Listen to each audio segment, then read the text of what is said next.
What's going on? This is my Chinese mini excavator. Today I happen to have the ripper tooth on, but for the bucket, but I'm going to talk about the fixed thumb. The fixed thumb's got 3 positions up here. Now when you pull this pin out, a lot of times when you buy these things, for me, the fixed thumb was sitting in the middle position. Now the middle position is very versatile. You can pick up a lot of stuff with the fixed thumb in this middle position right here. Back here, this is your digging position. You can still pick stuff up with your thumb there, but for the most part, if you got your bucket on, it's easier to dig. Deeper, better scoops. All right. So this is your digging position. I'm going to go for this one and this position up here. A lot of people can't seem to get it in this hole. In order to get it in the front hole, you have to uncurl your bucket, or in my case, the ripper tooth. But I'm going to show you the middle position. Pretty easy to set up. You put your pin in, you've got your nut. On the H12 Chinese mini excavator from AGT, it's a 1 3/8 inch bolt. Now, come over here.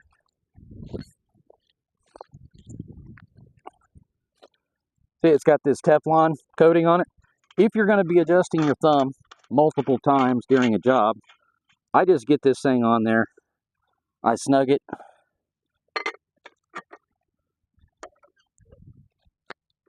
And I give it a couple of turns. Just to snug that pin on there.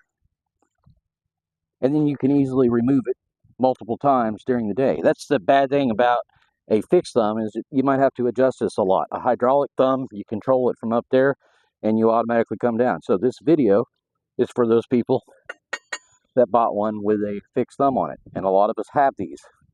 So the middle position is your best position to pick stuff up with.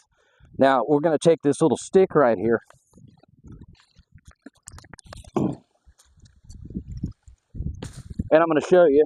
I want you to notice how the arm is completely extended. And then whenever you're going to pick up something small or you're going to pick up something large, you put your thumb right behind the piece of material and you come down so you don't dig into the ground. The more you've got your stick turned this way, the harder it's going to be to pick up. I'll show you here in a second when we get into the other position.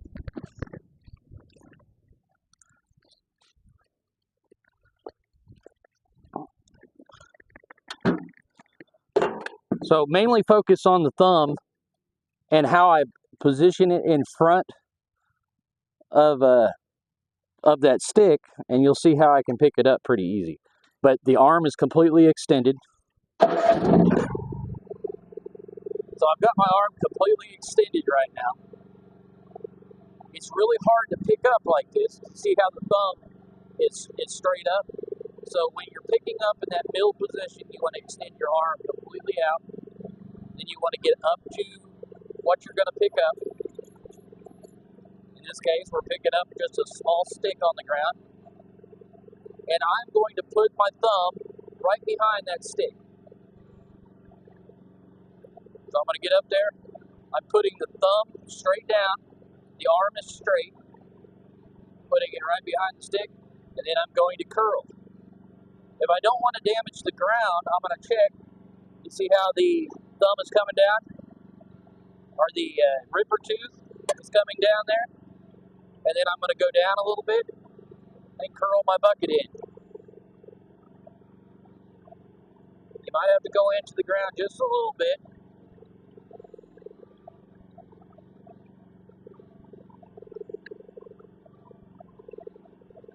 This is one of the things that it's a little bit tougher to pick up this small stuff. So I'm going to reposition here. You can pick up the small stuff, you can pick up the big stuff. But it's a good practice. So you notice how I've got the thumb like right behind there. Typically I can do this a lot easier, but it's because I'm filming a YouTube video right now. So I got my thumb right back behind it. My arm is completely extended. And now I can come down and it'll pick it right up. just like that. Now you don't want to put a lot of pressure on it, because if you put a lot of pressure on it, you may break it. So if I put a lot of pressure on it and I was to go full stick to the left, this is what's going to happen.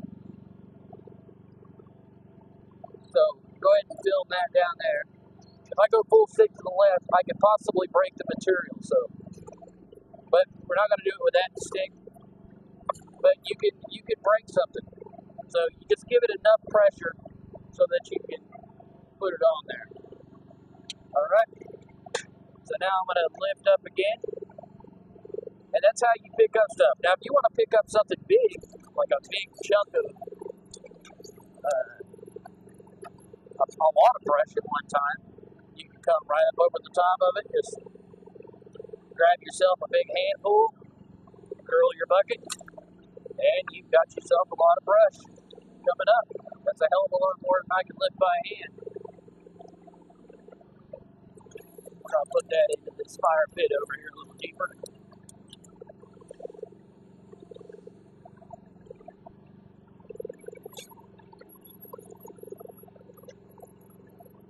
So that's the middle position.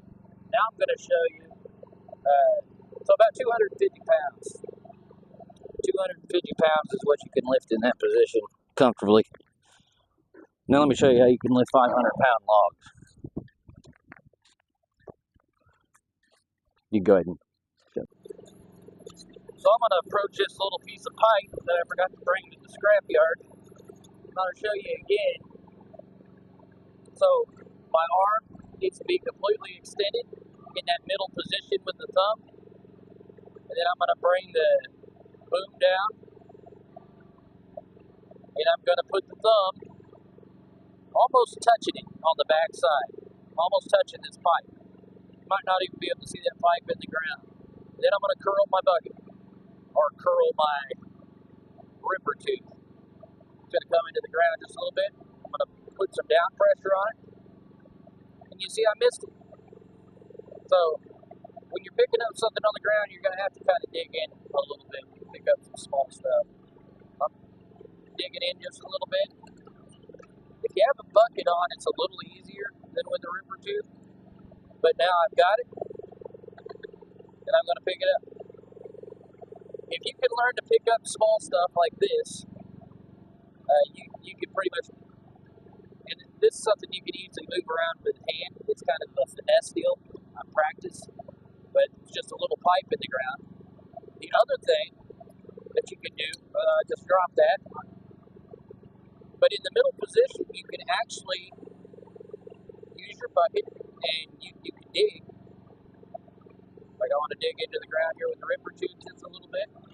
Now, just giving it a little bit of curl.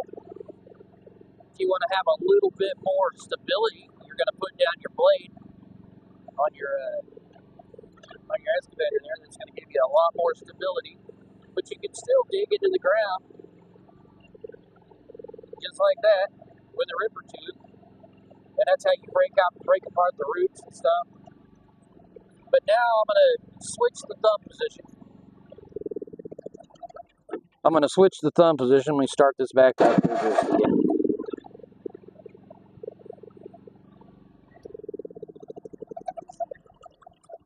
So you can pick up small stuff, about 250 pounds. That's not a lot. You probably want to see if this thing can actually pick up something heavier. So let's go do that.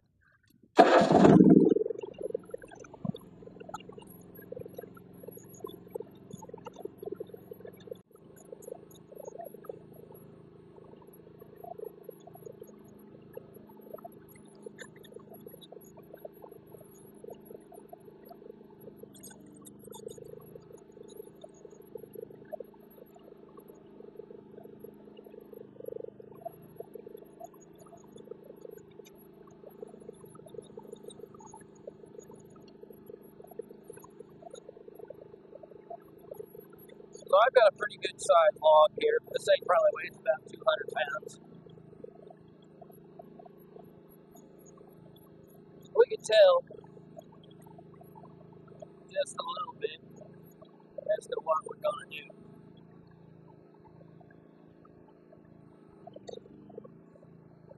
So I've got the ripper tooth on. A bucket would make it a little more stable, but as you can see, even with the ripper tooth, you can pick up a large log like this. Now, I've got it close. I've got it really close to me, and it handles it pretty well. Now, as you bring it out further, your center of balance can get off. So this thing is that's a pretty good sized log right there. Now, I'm constantly throwing in a little bit of side pressure here to make sure that it doesn't leak off. The cylinders do leak off on these a little bit.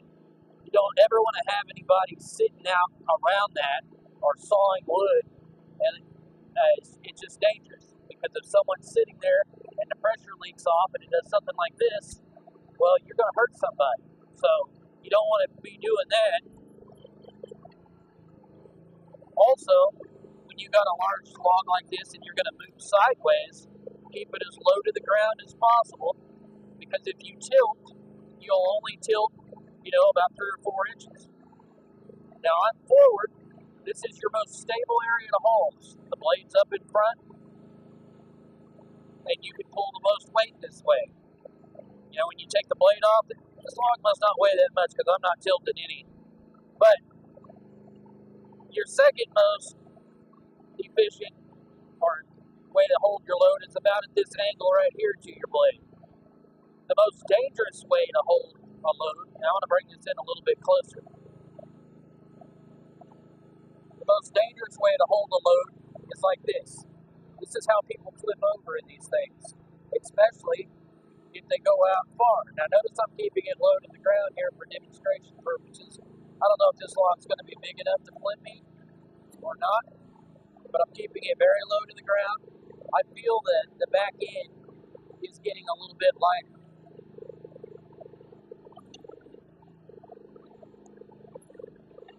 But I'm going to come out a little bit further. Now notice the back tracks. Now, film this right here. Now I've got the load pretty well extended out. You feel that rocking? This is how you get turned over. Especially if you see that thing rocking, there's a lot of weight.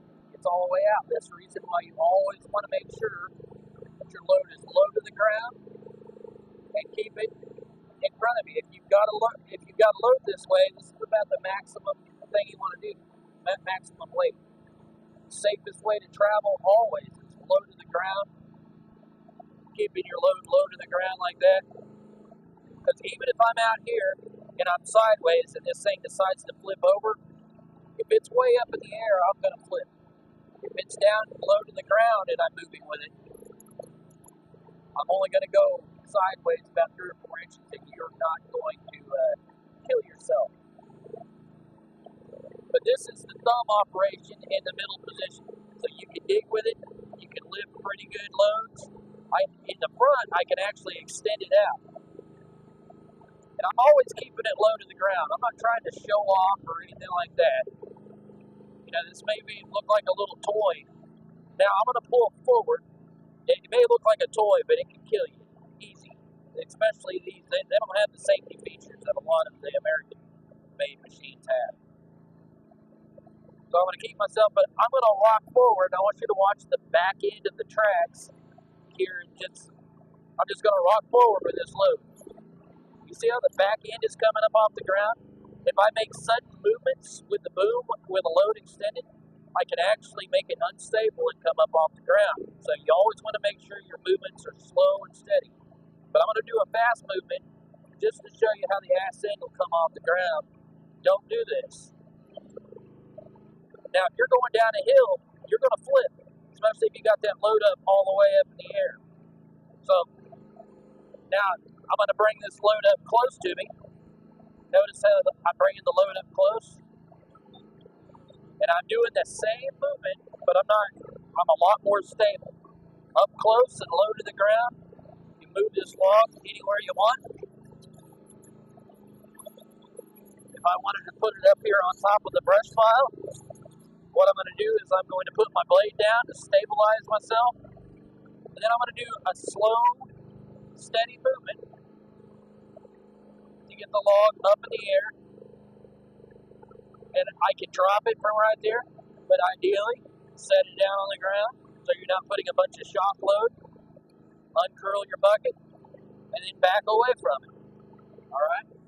So now let's go over and I'm going to show you how to do larger pieces of wood, like firewood size, maybe 28, 30 inches. Now this is a log up here that I know the excavator is not going to lift. It weighs about 3,000 pounds. I've debarked it a little bit, but I'm just going to pick up one end of it and show you how powerful one of these H12 mini excavators are. So if you need to get it up underneath a 4x4 or something like that, you can do that with no problem. Now we just got the ripper tooth on. So the first thing I'm going to do whenever I try to pick up a log like this, now this thing is not going to pick this log up, but it may pick up one end of it. So I'm going to, this is the middle position. Now I'm clamping down on it. I'm going to put my blade down on the ground because this son of a bitch is heavy. The blade will actually help lift you a little bit, but we'll see. I want to put maximum pressure, and you can see. If you can hear the motor, it's definitely straining a little bit, but I'm actually picking that big ass log up off the ground with it. I'm close. The closer I get, the more weight I can lift. So if I get closer like this, got my thumb up underneath it, I can pick it up even higher. This log is about 3,000 pounds.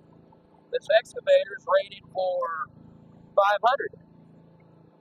I'm probably lifting well over 500 pounds, probably 800, 900 to get it to lift off the ground like that. A lot of the weight is on the butt end. That butt end's a lot heavier. So I'm just going to bring this out, drop it back down. I'll show you some larger pieces of firewood that we can pick up with the center position on the thumb.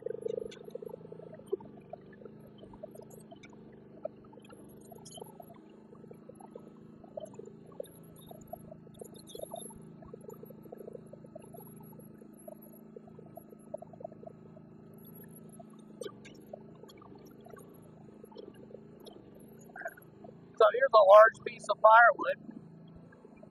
It's cut to about the size, but you know, who the hell can lift that up on top of a log splitter? You know, if you wanted to split it with a maul, that's fine, but I'm in the center position, and I can take this piece of firewood right here, lift it up in the air. I can drop it down on the ground. If I wanted to flip it over that way, pretty damn dirty underneath there. And I can, now the center position on your thumb, you can pick up a piece about that big, and you can actually pick it up this way too, and sometimes it takes a little bit of practice. But say for instance I wanted to stack it over here on this piece, bring it up over the top, slowly set it down, release it, bring the thumb back. And the cool thing about the Chinese mini excavator is, once the firewood's been sitting for a while, you can kind of debark it if you want. Like here's another piece up here, we'll just kind of debark. Once it's been sitting for a while, you can take this ripper tooth once you get good with it, and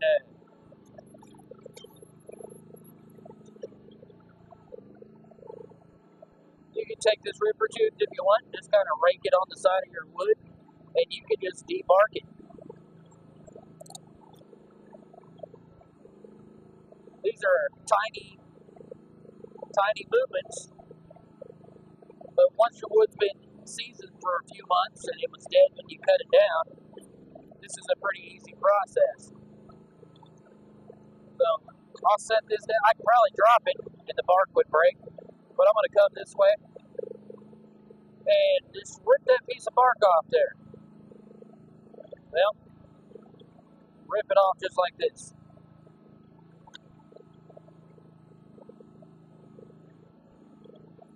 And then I keep the bark in one piece. And this is me just playing around. I mean, for a job or something, you're not going to be doing crazy stuff, but I want to show you how accurate you can be. You know, we just debarked a piece of wood. And I'm trying to pick this up without snapping it in half and everything. There we go. Oh, that's a pretty brittle ass piece of wood. Let's grab it right here and see what happens.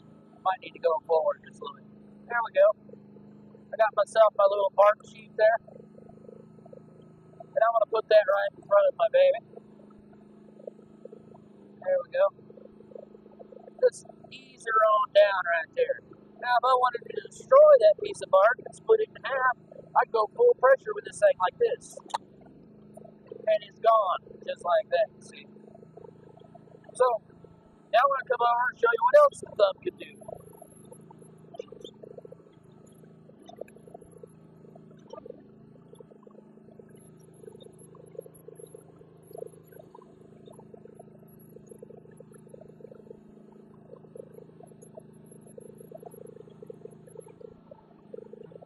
So right here we've got some little tiny stones. Comes from an old chimney that we demoed. But you can lightly grasp, depending on how much pressure you put on, and you can grab a stone like that. Put it on the ground. Maybe you want to stack that stone. Now this is all stuff people can do by hand. But it is fun to play around. So I'm going to maybe stack this stone on top of the other one. You don't want to grab it too hard because you don't want to crush the rock, but maybe I want to like stack that stone up there.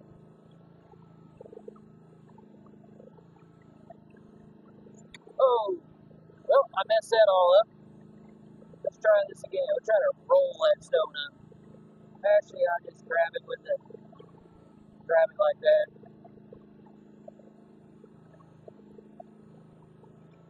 I'll bring it back. And we'll stack it. It might want to fall off again. I know there's some operators out there that are a lot better than me. There we go. It's stacked up. So, here's another thing that you can do. So, we've got these bricks that are concreted together, right? Got the ripper tooth. I'll just pull this little thing of bricks out here. It's concreted together. Let's see if the thumb has enough pressure to break these bricks into some separate pieces. So I'm going to give it full pressure. Might just have to pick them up and drop them. There we go. So I just picked that brick out of the concrete. And it's a hell of a lot easier. But you can sit here and just pick it up and drop it. And you can tear those bricks out of the old concrete. And you can recycle them or whatever. Now down here we got some sandstone. So I'll just pick up a piece of sandstone here. And I'm doing all this with the ripper tube. You can see that the ripper tube, it rips through sandstone pretty good. If I wanted to really tear that sandstone up, I could crush it. You can't do that with granite. But I got this little tree right here, this little twig. Take the ripper tube just down there and pop that sucker right out of the ground like that, see? So, I think I'm going to stop this video here, and I'll do one on but this is all center position of the thumb, so you can do a lot of stuff. Sit here and I'll pick up one more rock, see what kind of rock it is. It's some sort of sandstone or something. What do you think? Should I let it down softly, or should I demo something here? Let it down hard like that.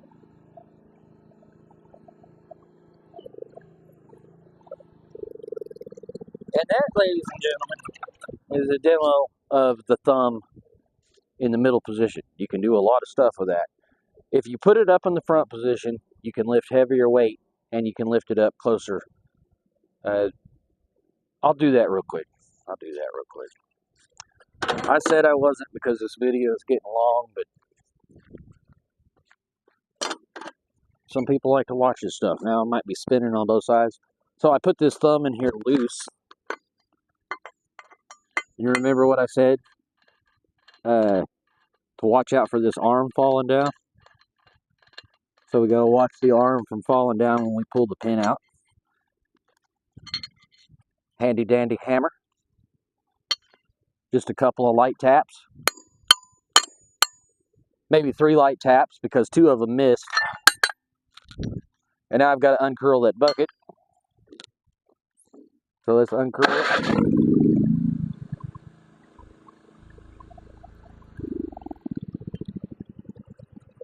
So when you're getting it in this forward position here, you need to uncurl the bucket and then bring that down. Now you don't have as wide as of an area down here to pick stuff up with, but it'll keep you closer, but it picks up different. A lot of people don't use this position, and as a matter of fact, I don't use it very often myself. I always stay in the middle position unless I'm doing some serious trenching, and then I'll come up here to the digging position. Like I said, if you're moving this thing around, you don't have to tighten this down. If you're going to keep it in the same spot, tighten that down. And while you're working, if it is loose, make sure you check this periodically so that your nuts and bolts and stuff don't fall out and you got to go out and buy new ones from the hardware store, which aren't cheap. So this position, I call it like the eagle claw with the ripper tooth on there. But instead of having your arm extended completely out, you can have it bent, which means that you can pick up heavier weight. I'll show you. I'll come up over here. I'm going backwards to go forward, right?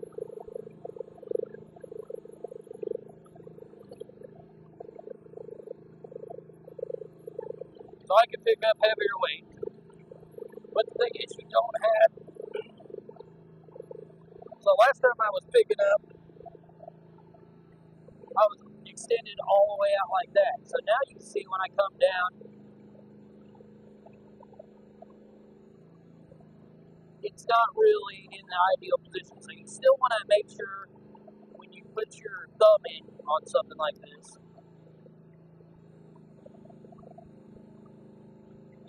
that your thumb is brushing the back side, like that.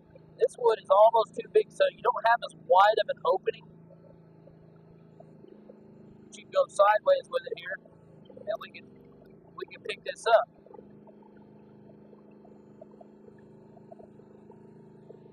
I can still pick it up, but you notice how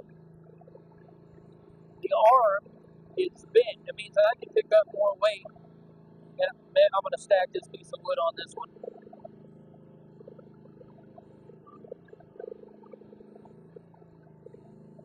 But your arm is at more weight, and your ripper tooth is going to hit the ground before your thumb. Tell you right about there is your optimum picking up area when your thumb's adjusted to that first position. See if I can pick up that piece of bark. Like I said, if you can pick up this small light stuff, this is more like practice. But the rest of the stuff is going to, like, you can't put too much pressure on this piece of bark. So it's all a matter of finesse and practice. You put too much pressure on something like that, you're just going to destroy it like that.